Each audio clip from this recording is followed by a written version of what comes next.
Welcome back, everybody, to Super Mega Baseball 3.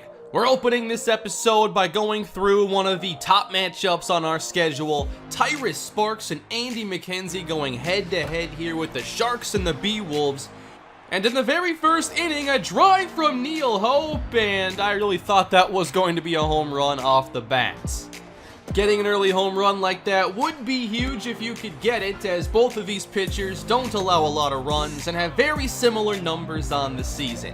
A couple early strikeouts in this one for Tyrus Sparks, and he was locked in quickly. Another one here against Ralph Hendricks. 0-2 count to Lance Adams, and he gets a hold of one, driven out to the gap in right center field. And Adams not content with two, he heads for three, and Adams is in with a 2-out triple, setting up Leon Daniels for an RBI opportunity. And Daniels lines out to Ollie Sparks, scoreless, 3 innings in, just 5 hits allowed. Top 4, and McKenzie strikes out a slumping Sonny Cooker. He's been struggling for a while.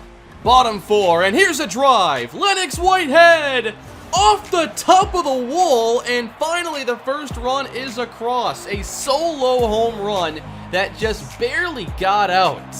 4th of the year for Lennox Whitehead, and the Beewolves go up 1-0. Top 5, enter Tex getting some playing time today, and he lifts one into shallow left. Good 5 innings of work there for Andy McKenzie. We go bottom 5 here, 2-on, trying to add on to this lead, but Leon Daniels is retired. Both aces pitching well, but of course the edge goes to McKenzie. Here in the 6th inning, off the glove of Andrew Ross, and Casey Daniels reaches on a base hit. And Daniels takes off for second base and is in ahead of the Daniels throw, but he's not done there. Going to third, gets away from the third baseman, headed home now, and Daniels all the way around without a ball put in play. Tied at 1. And both pitchers going deep into this game. Top 7 on the ground. 6, 4, 3, 7 solid innings for Andy McKenzie, allowing just 1 run. Tyrus Sparks still in the game as well. Here's a weak 1 hit to Daniels. They'll go 6, 4, 3. Who could take out the opposing starter first? In the 8th, McKenzie still in as this is hit down the line. Easy catch for Corey Boyd. Just 1 run allowed through 8. Here's Tyrus Sparks, full count to Lance Adams, and he walks him, missing outside. That would be it for Tyrus Sparks. 7 innings of work, allowing 7 hits and 1 run. Tanner Parker out of the bullpen, weekly hit. Sparks to Daniels, and they'll convert another double play. 2-2 count with 2 away, and Tanner Parker has done this all season. Another big strikeout. We go to the 9th, still tied at 1. McKenzie not coming out of the game. Pitch count well into the triple digits, and he strikes out Ty Gonzalez with the big breaking ball. Bottom 9, a chance to walk it off. Andrew Ross jammed into left. In comes Cooker, and he traps it, but Ross reaches. Sean Sasso off the bench. He waves that one outside. Another strikeout for Parker. And then Corey Boyd. He goes down on strikes and busts the bat in frustration as we're headed to extra innings. Andy McKenzie still out there. 9 innings, not enough. 2 down, and here is Hudson Lumen. He hasn't hit well this season, but does find some grass here in left center field. And that would be it for Andy McKenzie, but what an outing. Hayes Panther out of the bullpen for the Beewolves, and enter Text waves at the breaking ball. Still just 1 apiece, going bottom 10. Lennox Whitehead put the only run on the board to this point for the Beewolves, and he lifts one to Cobb as we head to the 11th inning. To Mario Waddle at the plate. This one jams him a bit, and he lifts it in the shallow center, just not doing much with the ball. Sonny Cooker trying to break out of his slump, and this is not going to get it done. Sasso makes the play. So we go bottom 11. Jamison McNeil out of the bullpen as Flash Jackson drives one over the head of Cobb. It's down and hits off the wall. A 1-out double. And we know Flash Jackson has great speed.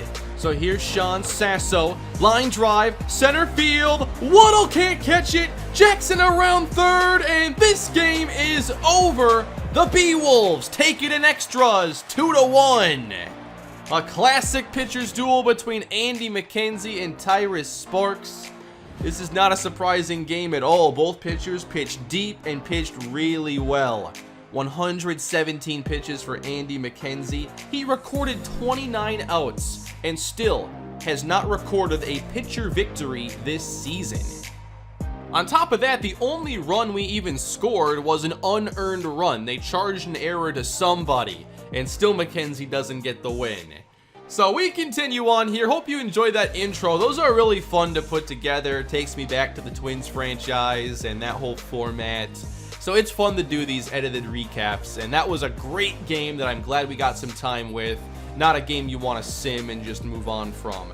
But here we are continuing the season now, almost 30 games in, and we have now fallen behind the Chompers in the standings, who seem to be playing some really good baseball lately. So we are tied now with the Firebirds and could really use a nice bounce back victory. We'll sim the first game here. We have Zane Rose taking the mound against Logan Cannon. We go from 2 aces to 2 pitchers who are really struggling this year, so I'd expect more offense.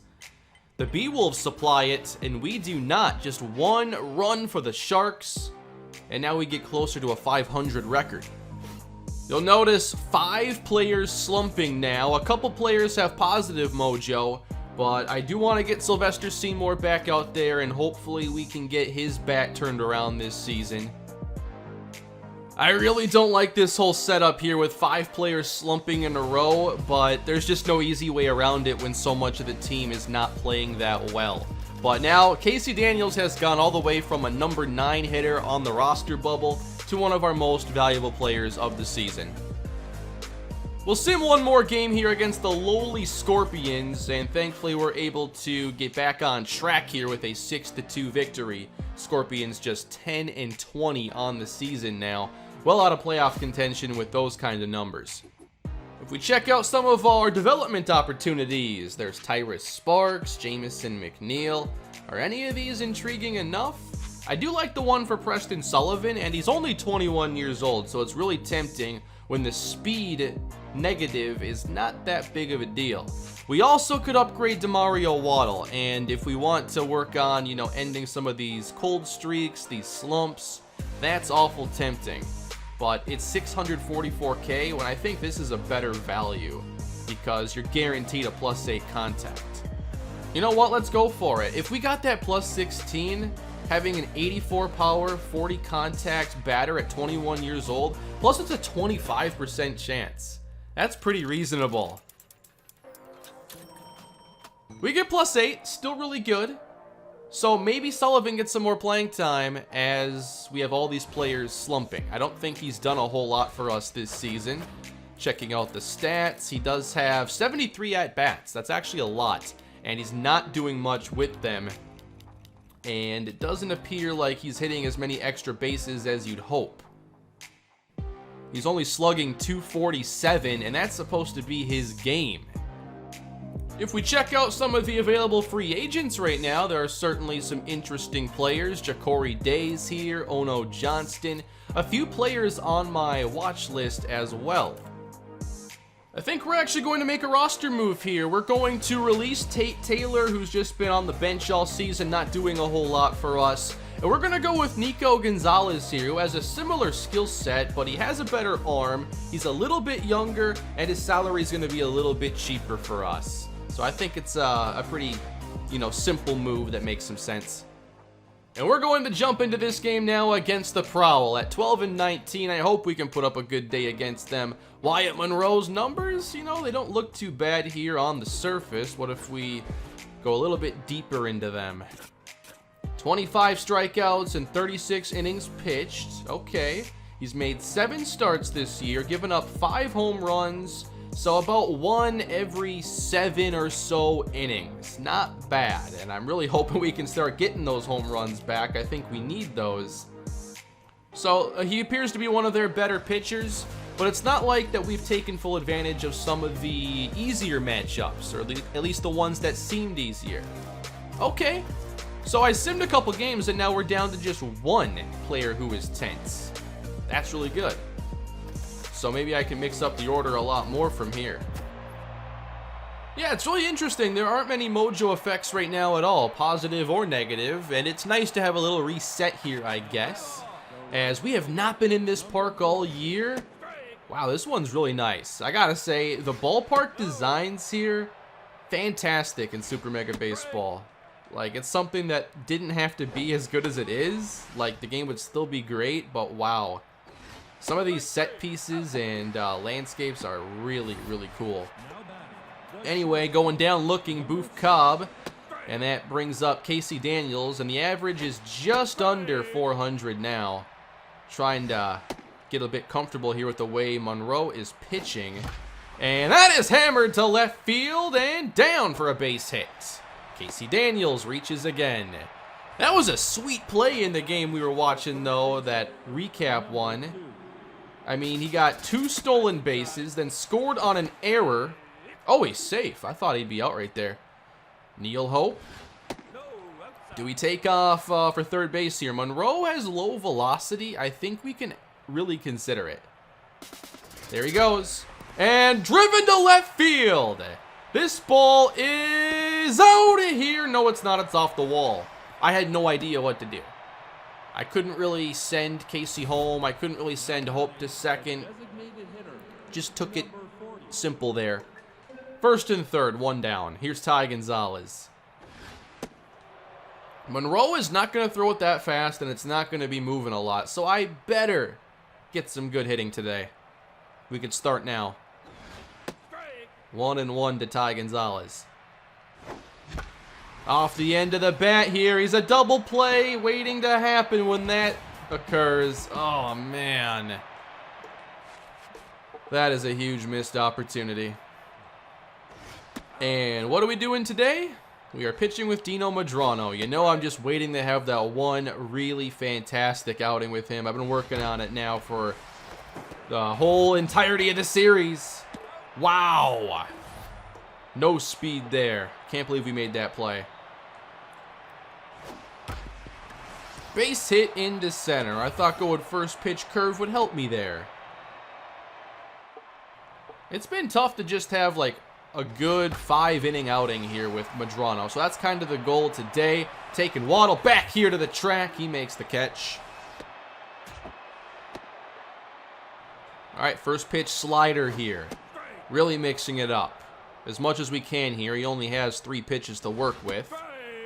And that's 2 strikes. We go power. And get the wave on the corner.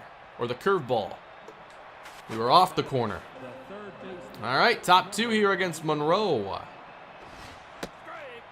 Sylvester Seymour, 7 homers on the year, 4 in 1 game, and 19 RBIs. Well, this has a shot. It's hit high, it's hit far, and it's not out of here. Come on. 4 homers for Demario Waddle. I'd have to check the numbers on last year. I like to see where he compares. Where he started out poorly a year ago and then turned it on. 1 and 2 here from Monroe. Going to be early on a lot of these, I imagine. That's a line out to Duncan. Sonny Cooker's turn. Have not done much with him this season. We'll take a base hit, though, at this stage. Ollie Sparks now hitting .240 with just 1 homer. I'd expect a couple more. That's hit pretty well. Maybe a power swing sends it out, but not even close here. Let's go bottom 2 now. Dan Moon.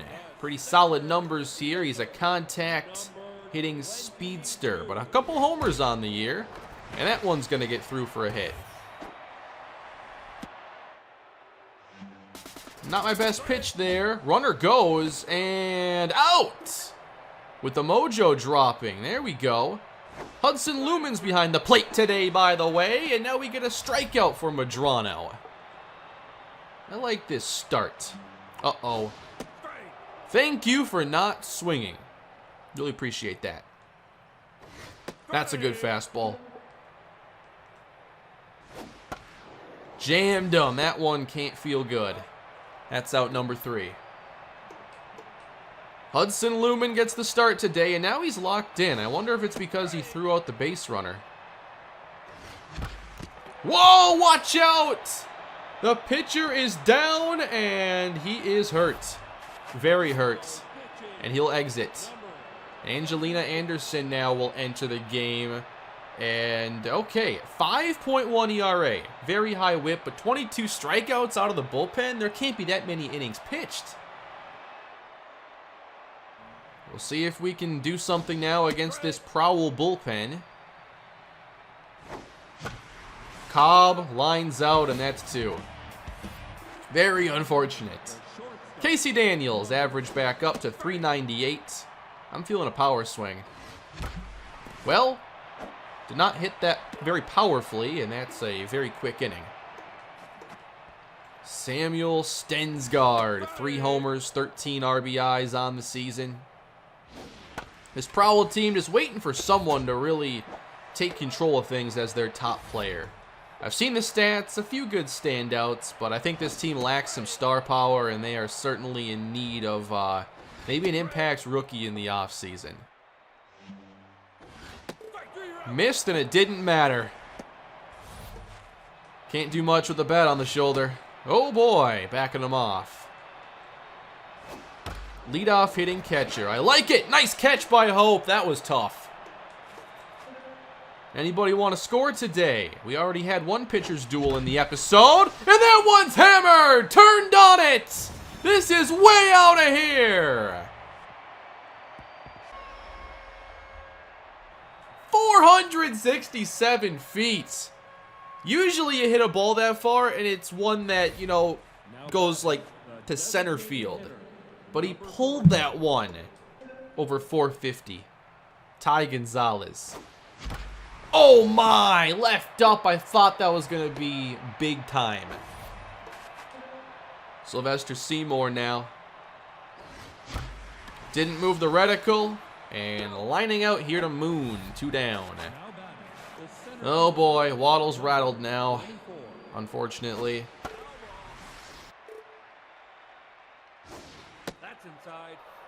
I wonder if drawing a walk would help the mojo at all. There's 2 missing.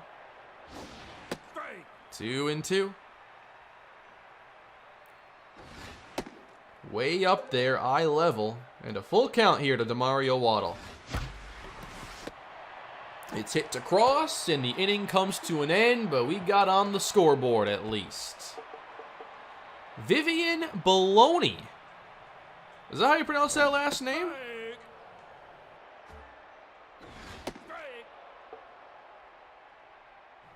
Three homers on the year, 12 RBIs, and that is grounded to Seymour. We're not seeing the best contact here out of the Prowl at all. Wow. Even a bad pitch gets a good result.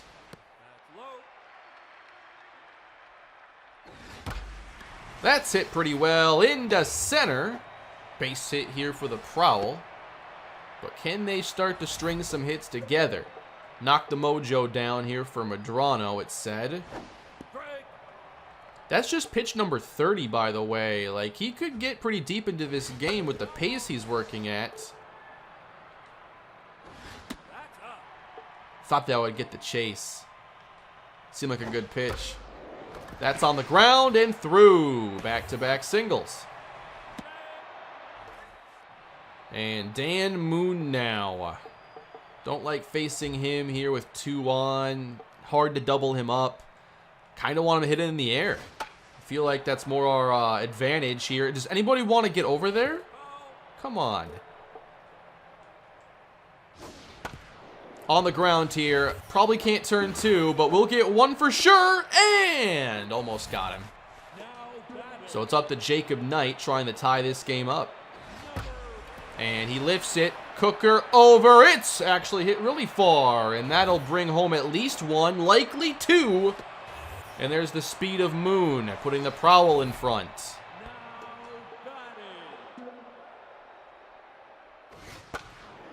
Weekly hit to Hope, and that's the 4th. So 2 runs allowed there for Medrano. We'll try to get those back here. Anderson still in the game. Cooker way late on that. Twisting foul, out of reach. Going for contact swings here with Sonny. And that is drifting, not enough toward the gap. There we go. Line to center. Moon is able to make the catch. All right, 2 down now for Hudson Lumen. That's hit to right, and an easy catch sends us to the bottom of the 5th inning. Here's Stensgaard again. So Medrano's really got to earn his way beyond the 5th. We just know the type of outings we've had with him in this series. Going deep is not really his game. So we'll just see if they start making any solid contact. That is another easy out. Back to the top of the order now, Raul. Nice pitch. And jammed. Whoa! Okay. Please don't actually matter. That was really strange. Don't think I've missed one like that in this game. On the ground here, Daniels to second. All right, let's go to the 6th inning here. Who wants to excite us here with some offense? Rafael Benton out of the bullpen now. Another good strikeout pitcher. Cobb lines out. Just keep hitting it at everybody. Everyone's getting a chance here, it seems. Casey Daniels now. Whoa. Some of these lefties, like I have a hard time just reading lefties in general. Here's Neil Hope on fire.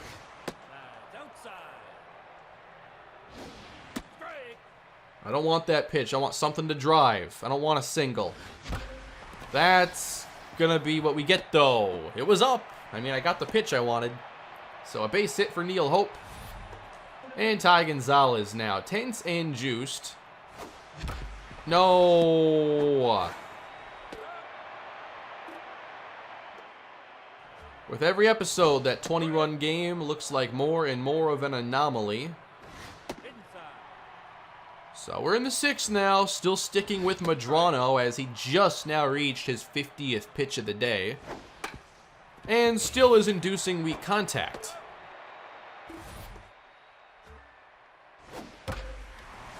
Into center, and Waddle should have an easy time with this one. 2 away. And now Dan Moon has given us some problems. And that won't be continuing here. Spark shows off, what, like a 42-inch vertical leap right there? That was impressive. Top 7 now against Benton.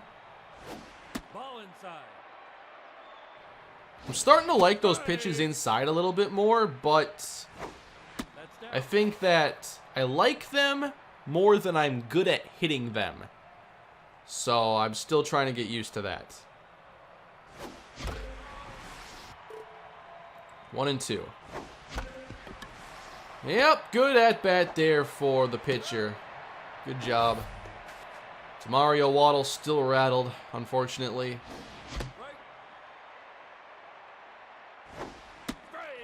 Strike at the knees, quickly 0-2. And that is golfed into deep left field. Waddle sends it back, and it's off the wall. We'll take a double. That's pretty solid. Had to go way down for that one, too. So we got to get him home now. Sonny Cooker. Just a base hit. Oh, that's not going to be it. Go back.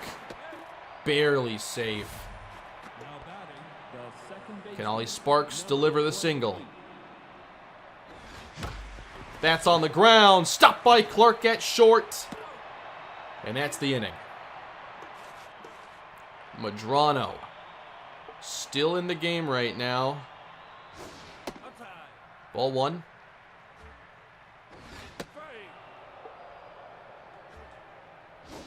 They still seem to be having issues with him, so he's going to stay out there. Down the line. Hooking. Foul. Not by much. Count runs full here. He is walk prone. And gets the weak grounder. Took a lot of pitches there, but we get the out. Jaden Duncan.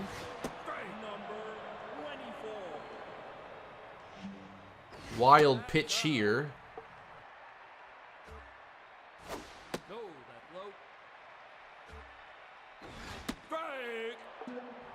2-2.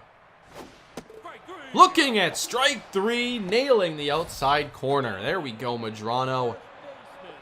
That brings up Stensgaard now. Another first pitch fastball, and he got a bit underneath this one. And it's Cobb recording the out. So 7 solid innings of work here for Dino Medrano, but just no run support. Lumen, it's not through. That was so close. Boof Cobb hitting 296, the average way down. And that's not getting through either. There's a whole field to work with, and we just keep hitting it at people. Casey Daniels. Come on! Bottom 8. So we will go to our bullpen now. And I think we'll pitch Luis Velez, trying to keep this a 1-run ball game. Shane Sides lifts one into right field, and Cobb doesn't have to travel far. Let's get away from the first pitch fastball now. Hit pretty well, and that's going to split the gap.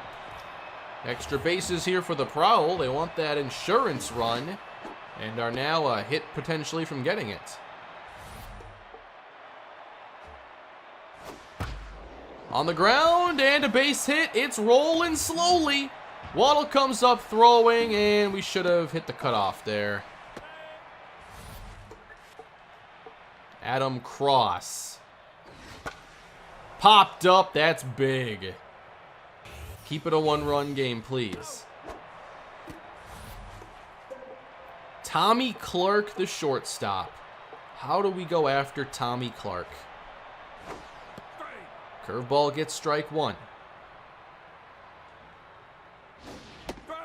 Oh, caught the outside corner. That's how it's done right there. Now let's get a run. Top 9. 2-1. Here's Neil Hope. We know what he can do. No, thank you for being a foul. Wow, I'm just swinging at everything. Should be a 2-0 count. We can sit on a fastball right there, but instead, 1 down. Here's Gonzalez.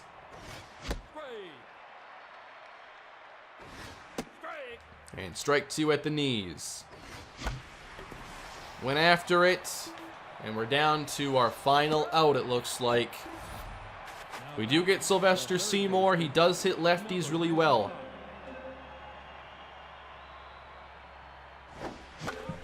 Wow, way early. Grounding to Stensgaard. That's the ball game here, a 2-1 loss. I definitely didn't hit well late in the game. I felt like I did an okay job earlier. It's just I couldn't put it anywhere. Neil Hope gets 3 hits. A solo home run's all we can get. And we lose multiple games today, 2-1. Not our strongest episode here. We're 17-15, and the standings are only getting tighter as we continue now. So we'll sim one more game here. Let's see if we can close with a victory. Tyrus Sparks takes the mound once again. And there, that's better. Hung on for a 4-3 victory. All right, we'll take that.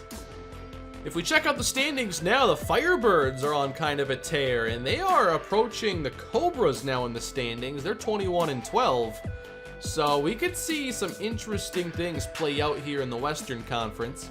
Meanwhile, over in the East, it's still the Phantoms out in front fairly comfortably, but not many teams are truly out of it right now.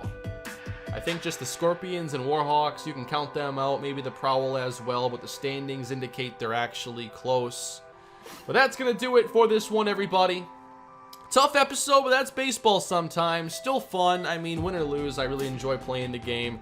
And, you know, the pitcher's duel in the beginning I thought was a great piece to include. So that's going to do it for this episode, everybody. I hope you enjoyed it. Please leave a like and subscribe, and I'll have more coming your way soon. Have a great day.